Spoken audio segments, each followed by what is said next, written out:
இருப்பாராக. லூக்கா எழுதிய தூய நற்செய்தியிலிருந்து வாசகம்.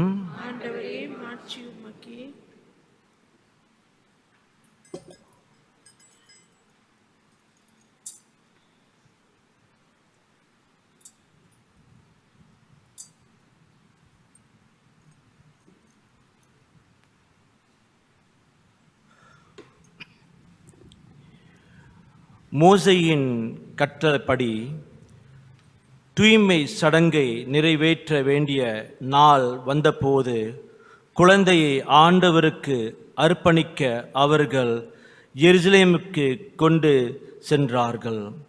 ஏனெனில் ஆண் தலைப்பெரு அனைத்தும் ஆண்டவருக்கு அர்ப்பணமாக்கப்படும் என்று அவருடைய திருச்சட்டத்தில் எழுதியுள்ளது. அச்சட்டத்தில் கூறியுள்ளவாறு 2 மாடப்புறாக்கள் அல்லது 2 புறா குஞ்சுகளை அவர்கள் பலியாக கொடுக்க வேண்டியிருந்தது. அப்போது எருசலேமில் சிமியோன் என்னும் ஒருவர் இருந்தார். அவர் நேர்மையானவர், இறைப்பற்று கொண்டவர், இஸ்ராயலுக்கு வாக்களிக்கப்பட்ட ஆறுதலை எதிர்பார்த்திருந்தவர். தூய ஆவியை அவர் பெற்றிருந்தார். அவருடைய மெஸ்ஸியாவை காணும் முன் அவர் சாகா போவதில்லை என்று தூய ஆவியால் உணர்த்தப்பட்டிருந்தார். அந்த ஆவியின் தூண்டுதலால் அவர் கோவிலுக்கு வந்திருந்தார். திருச்சட்ட வழக்கத்திற்கு ஏற்ப செய்ய வேண்டியதை குழந்தை இயேசுவுக்கு செய்து முடிக்க பெற்றோர் அதனை உள்ளே கொண்டு வந்த போது சிமியோன் குழந்தையை கையில் ஏந்தி கடவுளை போற்றி, ஆண்டவரே, உமது சொற்படி அடியான் என்னை இப்போது அமைதியுடன் போக செய்கிறீர். ஏனெனில் மக்கள் அனைவரும் காணுமாறு நீர் ஏற்பாடு செய்துள்ள உமது மீட்பை என் கண்கள் கண்டு கொண்டன. இம்மீட்பை பிற இனத்தாருக்கு வெளிப்பாடு அருளும் ஒளி இதுவே மக்களாகிய இஸ்ராயலுக்கு பெருமை என்றார். ஆண்டவரின் அருள்வாக்கு.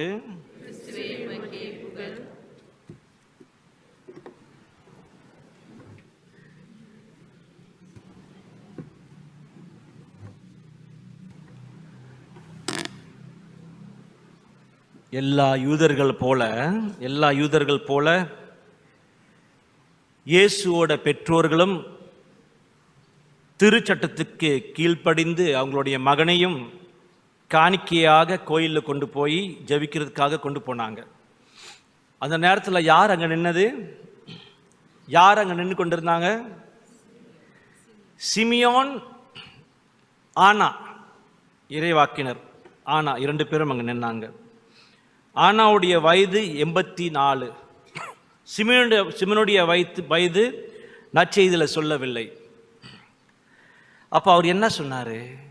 அந்த குழந்தை ஏந்தி சொன்னார், உலகின் மீட்பரை நான் கண்டுவிட்டேன், இதுக்கு தான் நான் காத்திருந்தேன். நம்ம எளிமையான மொழியில் உலகத்தை மீட்பின் காத்திருந்தேன், இவரை நான் பார்த்து விட்டேன், இப்போ நான் கண்ணு மூடலாம் அப்படி என்று சொன்னார். அதே போல அவருடைய வாழ்க்கையில் நடந்தது.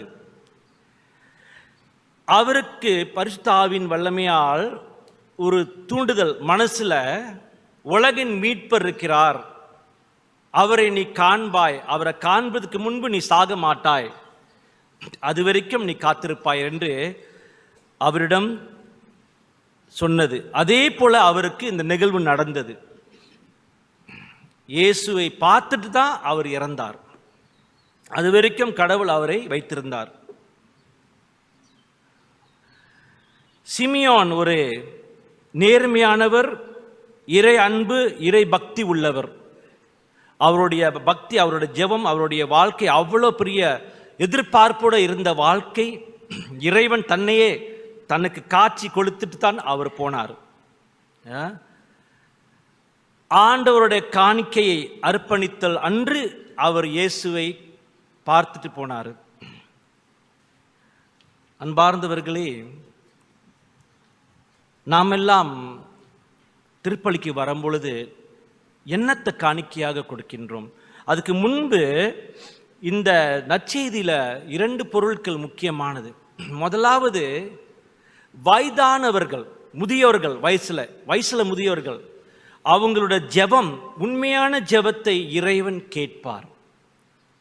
அப்போ பிள்ளைகளே, அம்மா அப்பாட்ட சொல்லுங்க, எனக்காக ஜெபிங்க என்று சொல்லுங்க, உங்களுக்காக ஜெபிங்க என்று சொல்லுங்க. என்ன விஷயமா இருந்தாலும் தாத்தா பாட்டிகிட்ட சொல்லுங்க. தாத்தா பாட்டியோட ஜெபமும் அம்மா அப்பாவோட ஜெபம் நிச்சயமாக உறுதியாக இருக்கும், நல்ல ஜெபமாக, ஆழமான ஜெபமாக இருக்கும். ஏன்னா அவங்க அந்த அளவுக்கு வந்திருக்கணும், பெற்றோர்கள் அந்த அளவுக்கு வந்திருக்கணும். இவங்க 2 பேரும் முதியோர்கள், வயதானவர்கள். அப்போ இந்த வயதானவர்களை நம்ம புறக்கணிக்காம அவங்களிடம் போங்க, ஜெபம் கேளுங்க. சிறுவர் சிறுமியோட ஜெபத்தோட வயதானவர்களோட ஜெபம் இன்னும் ஆழமானது. அப்போ இந்த காலத்து பிள்ளைங்க ஜெபத்தில் கேட்குறோமா? அம்மாட்ட கேட்குறோமா? அப்பாட்ட கேட்குறோமா? ஜெபிங்கள் என்று எனக்காக. அது முதலாவது. முதியோர்களுக்கு அந்த அந்தஸ்து இருக்கிறது. ஏனென்றால் நீ வயசாகும் பொழுது அது ஒரு சாபம் அல்ல. நீ 90 வயசோ அதுக்கு மேலே போனாலும் அது ஒரு ஆசீர்வாதம். சில பேர் சிறு வயசுலேயே போயிடுவாங்க. சில பேர் சொல்லுவாங்க, அவர் நான் ரொம்ப நல்லவர்ப்பா, சிறு வயசுலேயே போயிட்டார். அதுவும் இருக்குது, அதுவும் ஒரு அதுவும் இருக்கிறது. இயேசு 33 வயசுலேயே போனார்ல. 2 மாதிரியும் பார்க்கறதுக்கு கண்ணோட்டம் நம்மளுக்கு தேவைப்படுது. 2வது, அவரும் அண்ணாவும் காத்திருந்தாங்க. they waited. எவ்வளோ காலமாக காத்திருந்தார்? ஏன்னா எதிர்பார்ப்போட காத்திருந்தார். எனக்கு நிச்சயமாக ஆண்டவரை இறைவன் எனக்கு கண்கூலா காட்சி கொடுப்பாரு, தன்னையே கையில் ஏந்துற அளவுக்கு அவருக்கு அந்த மதிப்பும் அந்த பக்குவமும் அவருக்கு இருந்தது. அன்பார்ந்தவர்களே, நீங்களும் பொறுமையாக அமைதியாக காலகாலமாக காத்திருங்கள். இன்றைக்கு உடனே நம்மளுக்கு பதில் வேணும் என்று எதிர்பார்க்காதீர்கள். என்னுடைய சொந்த அனுபவத்தில் எவ்வளோ காத்திருந்திருக்கின்றேன். நான் 30 வருஷத்துக்கு முன்ன குருவானவர் ஆக வேண்டியிருக்கிறது, ஆயிருக்கணும். ஆனால் சில காரியங்களால் நான் குருவானவராக 30 வருஷத்துக்கு முன்னே ஆக முடியவில்லை. இப்பொழுது தான் நான் குருவானவர் ஆகினேன். ஆனால் அந்த காத்திருக்கிற காலம் வீண் போகவில்லை. ஏனென்றால் நான் உறுதியாக என்னுடைய ஜெப வாழ்க்கையில் இருந்தேன். அது உறுதியாக நான் சொல்ல முடியும். என் ஜெப வாழ்க்கையில் நான் இல்லாவிட்டால் நான் குருவானவர் ஆகியிருக்க முடியாது. ஏன்னா நான் பல இடத்துல போயிட்டு வேலை செஞ்சுக்கிட்டு இருக்கும் பொழுது இந்த உலக ஆசைகள் நிறையா இருக்குது. ஆனால் இறைவன் நம்மளை காத்திருந்தாலும் அந்த காத்திருக்கிறதும் ஒரு இன்பம். சில சமயத்தில் சொல்லுவாங்களே, கேர்ள் ஃப்ரெண்ட் பாய் ஃப்ரெண்ட் வெயிட் பண்ணுறாங்கன்னு, அந்த காத்திருக்கிற காலம். ஸோ அது காத்திருக்கிறது ஏமாற்றமாக ஆகக்கூடாது. அது உண்மையாகவே இறைவன் உங்களை ஆட்கொள்வார். இவர்கள் காத்திருந்தார்கள், இறைவன் அவர்களுக்கு கொடுத்தார் அந்த அனுபவத்தை, அந்த ஆசீர்வாதங்களை. அதனால் அன்பார்ந்தவர்களை பொறுமையோடு காத்திருங்கள். உங்களோட ஜெபம் நிச்சயமாக அது கேட்கப்படும். எல்லாருடைய ஜெபமும் ஆண்டவர் நிச்சயமாக கேட்பார். என்னோட ஜெபத்தை கேட்கலன்னு சொல்லாதீங்க. பொறுமையாக காத்திருங்கள். learn to wait. How long it may be. God does not deny your prayers. God answers your prayers. Prayers are not denied but delayed, ஆங்கிலத்தில் சொல்லுவாங்க. ஸோ அதை கவனித்து கொண்டாங்க. இது ரெண்டும் இந்த நற்செய்தியில் நம்மளுக்கு ஆண்டவர் உணர்த்துறார். மற்றொன்று, சிமியோன் என்ன சொன்னார்? நான் சாவறதுக்கு முன்ன அந்த மீட்பரை பார்க்க வேண்டும், அதை பார்த்துட்டோன்னே நான் கண்ணு மூடுனா ரொம்ப சந்தோஷம் என்று அந்த ஏக்கத்தோடு இருந்தார். நீங்கள் எதுக்காக காத்திருக்கிறீங்க? என்ன தெரியுமா சொல்லுவோம்? நம்ம மகன்கிட்டயோ மகள்கிட்டயோ சொல்லுவோம், அல்லது தாத்தா பாட்டி கூட சொல்லுவாங்க, டாய் நான் கண் மூடுறதுக்கு முன்ன கல்யாணம் பண்ணிடுறா, அல்லது நான் கண் மூடுறதுக்கு முன்னே ஒரு பிள்ளையை பெத்துடுறா. இதுதான் நம்மளோட ஆசை. இது என்ன தெரியுமா, நிறைய பேர் எத்தனை பேர் சொல்லியிருக்காங்க, ஃபாதர் என்னோட தாத்தா சீக்கா இருக்கிறாரு, ஃபாதர் சீக்கிரம் கல்யாணம் பண்ணிடணும். ஏனென்றால் அவர் சொன்னார், நான் கண் மூடுறதுக்கு முன்னாடி நீ கல்யாணம் பண்ணிடுறா. ஒரு ஆள் இல்லை, நிறைய பேர் இந்த கதையை தான் சொல்றாங்க. இது பெரிய சாதனையா? இது என்ன தெரியுமா? ஆங்கிலத்தில் என்ன தெரியுமா சொல்றது? இமோஷனல் பிளாக்மெயில், உணர்ச்சி மிரட்டல். இது உணர்ச்சி மிரட்டல். அவர் கண் மூடுறதுக்கு முன்னாடி நீ கல்யாணம் பண்ண சாதனை பண்ணிட்டீங்களா? அவர் மோட்சத்துக்கு போயிருமா? அவர் உயிர், அவர் ஆத்மா? இதெல்லாம் பொய், இதெல்லாம் நம்பக்கூடாது. நான் கல்யாணம் கண் மூடுறதுக்கு இது என்ன ஆசை? ஒரு கப்பல் வந்தாங்க என்கிட்ட சொன்னாங்க, ஃபாதர், அப்பா வந்து இந்த நிலையில் இருக்கிறாரு ஃபாதர், நான் சீக்கிரம் கல்யாணத்தை வச்சுக்கலான்னு நினைக்கிறேன்னு. அப்பா கேன்சரில் இருக்கிறாரு. நான் சொன்னேன், சீக்கிரமாக கல்யாணம் வைக்க அவசரப்படாதீங்க, கடவுள் அந்த நேரத்தை கொடுக்குறாரு, அப்பனையே கல்யாணம் பண்ணுங்கன்னு நான் சொன்னேன். அவர் கடவுள் உங்கள் அப்பாவை வைத்திருப்பார், பயப்படாதீங்கன்னு சொன்னேன். என் பேச்சை கேட்டுட்டு போனாங்க. கல்யாணம் முடிஞ்சு 6 மாதத்துக்கு அப்பந்தான் அப்பா இறந்தார். உங்களிடம் ஒரு நம்பிக்கை வேணும். Don't be caught by this emotional blackmail. யாரோட ஆசைக்கு ஆசையை நம்ம பூர்த்தி பண்றோம்? இறைவனோட ஆசையை பூர்த்தி பண்ணுங்கள். மனிதனோட ஆசையை பூர்த்தி பண்ண ஆசைப்படாதீர்கள். தாத்தா கேட்டாரு, பாட்டி கேட்டாங்க, அம்மா கேட்டாங்க, அப்பா கேட்டாங்க. அவங்களுக்கு மேலாக ஒருத்தர் கேட்கின்றார். நான் காலகாலமாக எத்தனை வருஷமா காத்திருந்தேன் என்னுடைய அம்மா நான் குருவானவர் ஆவறதுக்கு. என் அம்மா நான் குருவானவர் ஆகி அவங்களோட ஆசீர்வாதத்தை பெற்று 1.5 வருஷத்துக்கு அப்புறம் தான் எங்க அம்மா இறந்தாங்க, 92 வயசுல. அன்பார்ந்தவர்களை, இந்த நம்பிக்கைக்கு நம்ம வரணும். வந்து சொல்லாதீங்க தாத்தா கேட்டாரு, பாட்டி கேட்டாங்க, அம்மா கேட்டாங்க, அப்பா கேட்டாங்கன்னு. இயேசு கடவுள் என்ன கேட்கிறார் உங்களிடம்? சிமியோன் என்ன கேட்டாரு? முதல்ல அவரோட ஆசையை, அவரோட விருப்பத்தை நாம் பூர்த்தி பண்ண ஆசைப்படுகின்றோம், படணும். குறிப்பாக கல்யாணத்தில் இதுதான் பெரிய பெரிய கிமிக். நிறைய பேர் வந்து சொல்லுவாங்க, கல்யாணத்தில் இதுதான் சொல்லுவாங்க, நான் ஃபாதர் நான் சீக்கிரம் கல்யாணம் பண்ணும், அவங்க சொன்னாங்க, இவங்க சொன்னாங்க. நீங்க அவங்க கண் மூடுறதுக்கு முன்ன கல்யாணம் பண்ணிட்டோன்னே, கல்யாணம் பண்ணிட்டியாடா, அப்புறம் அவங்க மோட்சத்துக்கு போயிடுவாங்களா? இது ஒரு நம்பிக்கை, நம்மளோட சாதாரண நம்பிக்கை. அன்பார்ந்தவர்களே, நீங்கள் இதுக்கு இந்த ஒரு உணர்வுக்கு வரணும். இந்த ஒரு உணர்வுக்கு வரணும். நான் இயேசுவோட கடவுளோட நம்ம ஒவ்வொருத்தரும் என்ன ஆசைப்படுறோம் நம்ம வாழ்க்கையில? மனித ஆசைகளை தான் பட்டு கொண்டிருக்கின்றோம், ஆசையை தான் நம்ம வச்சுக்கிட்டு கொண்டு இருக்கின்றோம். சிமியோன் ஆண்டவரோட ஆசையை பார்த்து அவருடைய மனசுல அதுதான் இருந்துச்சு, கடவுளை பார்க்கணும். நம்ம எல்லாம் இந்த ஒரு ஆசையத்தை நம்மளிடம் வைத்துக் கொள்கின்றோம், வைத்துக் கொள்ளணும். இறைவனை நான் பார்க்க போகின்றேன். You see, ஜீசஸ் ஆண்டவரை அவரை காணிக்கையாக அர்ப்பணம் அடைத்தார்கள் அந்த ஆலயத்தில். They offered him as a gift. நீங்களும் ஆலயத்துக்கு வரும்பொழுது உங்களையே அர்ப்பணம் செய்யுங்கள். நீங்களே ஒரு பொருள் காணிக்கையாக இருங்கள். நம்ம காணிக்கை நிறைய கொடுக்கிறோம், ஆனா என்னையே காணிக்கையாக ஒப்பு கொடுக்க மாட்டேங்கின்றேன். I offer myself as a gift to the Lord. I am the present the Lord must have. நான் தான் அந்த பரிசு, நான் தான் அந்த காணிக்கை, நான் தான் அந்த பொக்கிஷம். என்னையே நான் ஒப்பு கொடுக்கணும் இறைவனிடம். அந்த ஒப்பு கொடுத்தலை நான் அந்த தகுதி அடைந்திருக்கிறேனா? Am I at that level to be able to gift myself to God?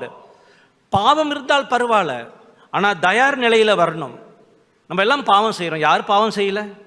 ஆனால் ஒவ்வொரு நாளும் அந்த தயார் நிலையில் வரும்பொழுது நான் என்னையே இறைவனிடம் ஒப்பு கொடுக்கின்றேன். ஒவ்வொரு திருப்பலியிலையும் உங்களையும் ஒப்பு கொடுங்கள். நீங்கள் கொடுக்கும் பொழுது அவருடைய ஆசீர்வாதங்கள் இன்னும் நிறைந்திருக்கும், நிறையும் உங்களுடைய. நம்ம யதார்த்தமா போகின்றோம் அன்பார்ந்தவர்களே. அதனால இயேசுவையே காணிக்கையாக ஒப்பு கொடுத்தார்கள். அப்போ நாம் எப்படி ஏமாத்திரம்? நமக்கு எவ்வளவு அவசியம் நான் என்னை கொடுக்க வேண்டும் இறைவனிடம். நான் ஒவ்வொரு நாளும் இறைவனிடம் அர்ப்பணிக்கும் பொழுது என்னுடைய வாழ்க்கையை, என்னுடைய ஆத்மாவை, என்னுடைய உடலை, என்னுடைய சகலத்தையும் அவரிடம் ஒப்பு கொடுக்கும் பொழுது அவர் என்னை ஆட்கொள்வார், அவர் என்னை வழி நடத்துவார், அவர் என்னுடைய செயல்களை அவரே நடத்துவார். அன்பார்ந்தவர்கள், இந்த நினைவுக்கு வருவோம், இந்த நம்பிக்கைக்கு வருவோம், இந்த ஒரு உணர்வுக்கு வருவோம். நிச்சயம் நிச்சயமாக ஆண்டவர் நம்மளை வழி நடத்துவார். இன்னொன்று, உங்க பிள்ளைகளுக்காக எவ்வளவு ஜெபிக்கிறீர்கள்? பெற்றோர்கள் எவ்வளவு ஜெபிக்கிறீர்கள்? எல்லா விஷயத்துக்கும் நம்ம ஜெபிக்கிறோம். என் பிள்ளை நல்லா இருக்கணும், என் மகன் நல்லா இருக்கணும், என் மகன் நல்லா இருக்கணும், அவங்க நல்ல வழியில போகணும், தப்பு செய்யாம இருக்கணும், கலப்பு திருமணமா இருந்தாலும் அவங்க பிரமாணிக்கமா இருக்கணும்னு வேண்டுமா? சில பேர் என்ன சொல்லுவோம், பரவாயில்லடா கல்யாணம் பண்றா சீக்கிரம், எப்படியாவது கல்யாணம் பண்ணு. இதான் சொல்றது, இதான் ஆலோசனை சொல்றது பிள்ளைங்களுக்கு. என்னோட வாழ்க்கை அனுபவத்தை சொல்றேன். எங்க அம்மா அப்பாவுக்கு 10 வருஷம் பிள்ளை இல்லை, கல்யாணம் பண்ணி 3 வருஷம் அப்புறம் ஒரு பிள்ளையை தத்து எடுத்தார்கள். தத்து எடுத்துட்டு 7 வருஷத்துக்கு அப்புறம் தான் நான் பிறந்தேன். அப்போ 3, 7, 10 வருஷம் பிள்ளை இல்லை. ஒரே ஆண் மகன் தான் நான். அப்புறம் என் தங்கச்சி பிறந்தாங்க. அந்த காலத்துல எங்க அம்மா உறுதியாக ஜெபிச்சார்கள், ரொம்ப ஆழமாக ஜெபம். அப்புறம் அக்கம் பக்கம்லாம் நிறைய ஹிண்ட். எங்க அப்பா ஆஃபீஸில் ஒரு பதவியில் இருக்கிறதுனால அவங்க அக்கம் பக்கம்லாம் லயன்னு சொல்லுவாங்கள்ல, லயம், ஜேகேஆர் லயங்கள் இருந்துச்சு. நாங்கள் வீடு அங்கே இருக்கும் பொழுது, அப்போது அந்த லயக்காரவங்களாம் எங்கள் அம்மாட்ட ஃப்ரெண்டாக இருப்பாங்க. அப்போ என்ன சொன்னாங்க, இந்த ஹிந்து மக்கள்லாம், அம்மாட்ட சில சாங்கியங்கள் செய்யுமா, அந்த சாங்கியங்கள் செஞ்சால் உனக்கு பிள்ளை தங்குன்னு சொன்னாங்க. அப்போ எங்கள் அம்மா பல சாங்கியங்கள் அவங்க சொல்கிற மாதிரி செஞ்சாங்க. கடைசியாக ஒன்று செய்ய இருந்தாங்க. என்ன தெரியுமா? மண் சோறு தெரியுமில்ல, தமிழில் சொல்லுவாங்களே, மண் சோறு சாப்பிட்றதுக்கு. மண் சோறுனா தரையை கழுவிட்டு தரையில் சாப்பாடை போட்டு அதை சாப்பிடணும். அதை செய்ய தயாராக இருந்தாங்க. அந்த நேரத்தில் நான் உற்பத்தி ஆகணும் என்னுடைய அம்மாவோட வயிற்றில். அப்போ என்ன சொன்னாங்க எங்கள் அம்மா கடவுள்கிட்ட, பிறந்தோடனே இந்த மகனை உங்களிடம் நான் ஒப்பு கொடுக்கின்றேன், இது உங்களோட பிள்ளை என்று கொடுத்துட்டாங்க. இது உங்களோட பிள்ளை. ஒரே ஒரு மகன் 10 வருஷம் தவம் இருந்து பெற்ற மகனை என்னுடைய அம்மா கடவுளுக்கு ஒப்பெடுக்கணும் அப்படின்னு சொன்னாங்க. அப்போ சிறு வயசுலயே எனக்கு ஊட்டுனாங்க, அந்த ஆன்மீகத்தை ஊட்ட சொன்னாங்க. நீ சாமியார போனோம்டா, நீ கடவுளோட பிள்ளை, கடவுளோட பிள்ளை சொன்ன. அப்புறம் எனக்கு அதே மாதிரி ஆயிடுச்சு. ஒரு அப்படியே ப்ரோக்ராம் ரெடிலாம் சுடா ப்ரோக்ராம். அப்புறம் 9 வயசுல என் பக்கத்து வீட்டில் ஒரு மலாய்க்கு அரைச்சிங்க வீட்டில் ஒரு பர்த்டே, அந்த 2 பிள்ளைங்க. அந்த வீட்டுக்கு போயிட்டு பர்த்டே முடிஞ்சு நான் வீட்டுக்கு வரேன். அப்புறம் பக்கத்து வீட்டுக்காரங்க எனக்கு ரொம்ப பிடிக்கும், அவங்க ஹிந்து மக்கள் தான், கணவன் மனைவியை புதுசாக கல்யாணம் பண்ணவங்க. ஜேவியர், நீ அங்கே போன அந்த கேர்ள் ஃப்ரெண்ட், உன்னோட கேர்ள் ஃப்ரெண்டான்னு கேட்டாங்க. என்னோட கேர்ள் ஃப்ரெண்ட் அழுதுட்டேன், அப்படியே அழுகுறேன், நான் சாமியாரை போகணும், அழுகு வேணாம். அப்புறம் எங்கள் அம்மாட்ட சொன்னேன், பரவாயில்ல அவங்க ஜோக் அடிக்கிறாங்க. அப்புறம் ரொம்ப நேரம் அழுதேன். அது முடிஞ்சிச்சு, கதை முடிஞ்சிருச்சு. அப்புறம் ஃபார்ம் 3 படிச்சுட்டு நல்ல ஃபர்ஸ்ட் கிரேட் எடுத்துட்டேன். அப்புறம் அந்த ஆசைகள் திருப்பி வந்துருச்சு, சாமியாரை போகிற ஆசையே போச்சு. அப்புறம் பக்கத்து வீட்டில் ஒரு கேர்ள் இருந்துச்சு, சீனம் பிள்ளை, இன்னைக்கு கூட நினைவு இருக்குது, அது பேர் சியூஹா. ஃபாதர் சொல்லாதீங்க. ஸோ பக்கத்து வீட்டில் அந்த கேர்ள் அது என்னைய விரும்ப, நானும் எனக்கு. அப்புறம் என்னுடைய இன்னொரு 3ஆவது வீட்டில் ஒரு பையன் என் கிளாஸ்மேட், இன்னும் அவன் பேர்லாம் நினைவு இருக்குது, இஸ்காண்டார் ஷா அவன் பேர். அவன் முஸ்லீம், பாகிஸ்தானி முஸ்லீம். அங்கேருந்து எனக்கு ஃபோன் அங்கேருந்து எனக்கு சொல்கிறாரு, டேய் ஜேவியா, சியூஹான்னு சத்தம் போடுறாரு. எங்கள் அம்மா காதில் விழுந்துருச்சு, போச்சுடா. அம்மா வந்தாங்க, டேய் யார் அது, என்னது, படிக்கிறதையா காதல் பண்ணுறியான்னு கேட்டாங்க. இல்லைம்மா நான் படித்து தான் இருக்கணும். கொஞ்சம் கடுப்பாக போச்சு அம்மா மேலே இந்த நேரத்தில்.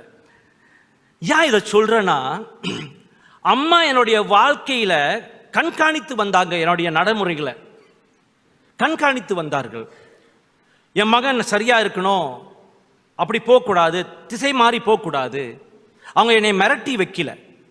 அப்புறம் காலப்போக்கில் நான் இந்த ஆசை கொஞ்சம் குறைஞ்சிருச்சு. அப்புறம் நான் ராவாங்க்கு வந்தேன். ராவாங்கில் ஃபாதர் நேடன் இருந்தார். அப்போ எனக்கு கொஞ்சம் திசை மாறி சிந்தைகளாம் கொஞ்சம் அங்கேயும் போயிட்டு இருந்துச்சு. எப்படி சாமியார் ஆகிறதா என்னன்னு தெரியல. அம்மா 9 வயசுல அது 7 வயசுலேயே ஊட்டிட்டாங்க இந்த சாமியாரை போகிற ஆசை. அப்புறம் நான் அங்கே வந்த போது, ஏன்னா நல்ல தேர்வு பட்டுட்டேன் பரீட்சையிலலாம். அப்போ எனக்கு ஆசை, பெரிய படிப்பு படிக்கணும், இன்னும் மேல் படிப்பு படிக்கணும்னு ஆசை. அப்போது ஃபாதர் நேடனை பார்க்கும் பொழுது அவர் ஒரு வித்தியாசமான குருவானவராக இருந்தார். ஒரு சிறப்பான ஆன்மீகத்தில் ரொம்ப ஊறி வாழ்ந்தார். அவரை பற்றி சொல்ல ஆசைப்படுறேன், ஏன்னா அவர் தான் என்னை குருமாடத்துக்கு காடியிலே ஓட்டி கொண்டு போய் விட்டார். அப்போ அவர் என்னைய அவர் இன்னும் அந்த மக்கி போனதில் அந்த கொஞ்சம் தூங்கி இருந்ததை எழுப்பி விட்டுட்டார். அவர் என்னை சொல்லலை நீ சாமியாரை போனேன்னு. அவருடைய வாழ்க்கையை பார்க்கும் பொழுது எனக்கு திருப்பி அந்த ஆசை இன்னும் அதிகமாக வந்து விட்டது. அப்போ அன்பார்ந்தவர்களே, நீங்கள் ஜெபிக்கும் பொழுது நீங்கள் வழிகாட்டிய அம்மா அப்பா இருங்கள். பிள்ளைகளுக்கு ஆண்டவரை பார்க்கணும் என்று அந்த ஆவலோடு, அந்த ஏக்கத்தோடு, அந்த தாகத்தோடு இருங்கள். உங்க பிள்ளைங்களை இறைவனிடம் ஒப்புக் கொடுங்கள். யாரை ஒப்புக் கொடுக்கின்றோம்? என்னத்தை ஒப்புக் கொடுக்கின்றோம்? என்னையே நான் ஒப்புக் கொடுக்க வேண்டும். என்னுடைய பிள்ளையை இறைவனிடம் ஒப்புக் கொடுக்க வேண்டும். இந்த காலத்தில் குருவானவர்களும் சிஸ்டர்மார்களும் பற்றாக்குறையா இருக்கிறார்கள். நம்ம என்னத்துக்கு ஆசைப்படுறோம்? என் மகன் பட்டதாரி ஆகணும், லாயர் ஆகணும், டாக்டர் ஆகணும், என்ஜினியர் ஆகணும், ஐடி ஸ்பெஷலிஸ்ட் ஆகணும், குருவானவர் ஆகணும். எத்தனை பேர் ஆசைப்படுகின்றோம்? அந்த விதையை நீங்க விதையுங்கள் உங்கள் பிள்ளையில. அந்த விதை காணிக்கையாக மாறி இறைவனுக்கு புகழ் கொடுக்கும். அதுக்காக நாம் மன்றாடுவோம். நம்முடைய வாழ்க்கையில் யாருக்காக ஆசைப்பட்டு காத்திருக்கின்றோம்? ஏனென்றால் இந்த உலகத்தில் தற்காலிகமான உலகம், நிரந்தரமான ஒரு உறவை ஏற்படுத்த இறைவனால் ஒருத்தல் முடியும். அந்த உறவு ஒரு சிறந்த உறவு. அது சிறந்த உறவு வார்த்தையால் சொல்ல முடியாது, மனதால்தான் அனுபவிக்க முடியும். It's such a joy, it's such a happiness. Nothing can compare with joy that God gives you. That's so beautiful. So live in Jesus. Learn to receive Him. Present yourself to Him. Present yourself to Him. Your presentation to the Lord. உங்களையே அர்ப்பணிங்கள். இறைவன் உங்களை ஆசீர்வதித்து வழி நடத்துவார், அன்பு செய்வார். மகிழ்ச்சியாயிருங்கள். ஆமென்.